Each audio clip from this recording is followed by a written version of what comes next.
Bonjour, je m'appelle Emma et j'ai 8 ans. Je me demande comment se passait la vie au Moyen-Âge. Peux-tu me le dessiner?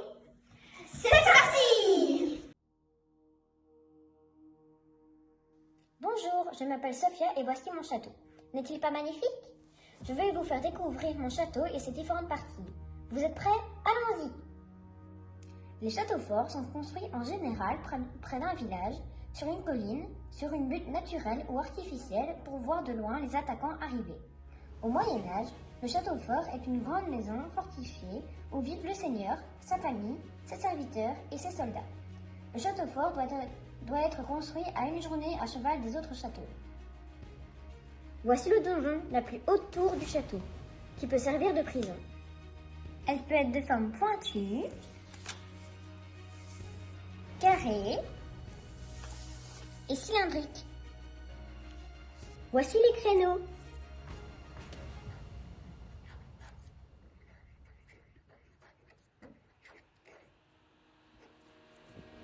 Les soldats tiraient entre les créneaux. Voici la tour et le pont-levis.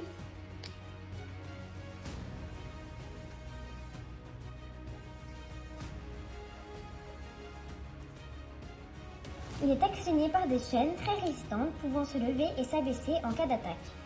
Derrière le pont-levis se trouve la herse. Voici les douves.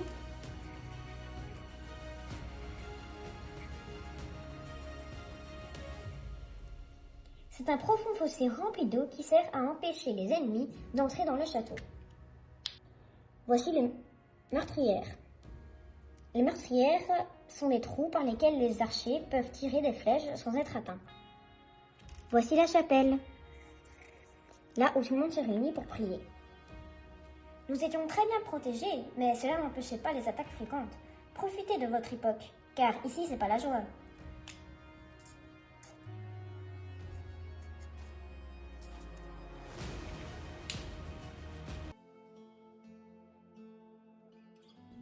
Comment devenir un chevalier au Moyen-Âge?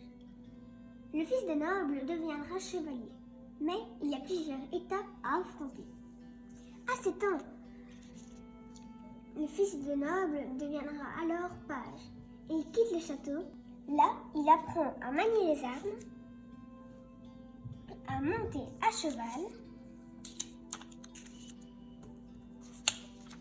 et il soigne sa monture et il se rend utile auprès de ses hôtes.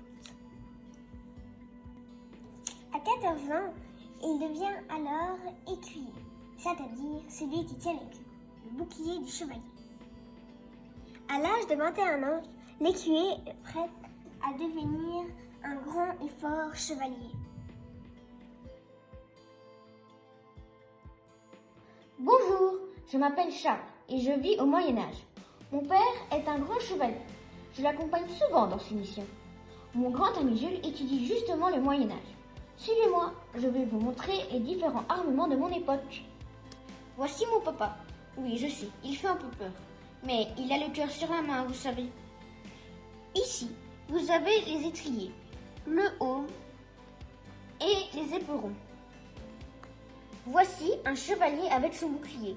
On vous l'a remis ici pour que vous le voyiez mieux. Attention, les ennemis attaquent! Ils utilisent un trébuchet pour attaquer les murs du château et des épées pour se défendre. Les archers sont prêts à attaquer. Le camp ennemi utilise aussi des arbalètes et des haches. Quel bain de sang! Heureusement que nous sommes en 2021 et qu'un bon banquet nous attend. Comment se passaient les banquets au Moyen-Âge? En temps de paix, le seigneur organisait de grands banquets.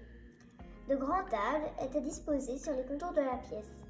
Et au milieu se déroulait un spectacle avec des fous, des monteurs d'ours et plein d'autres choses encore.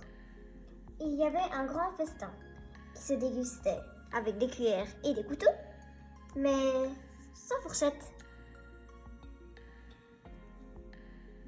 On y mangeait des rôtis, des saucisses, quelques soissons avec de la bonne soie, un porcelet, une chèvre rôtie, quelques cygnes blancs bien poivrés.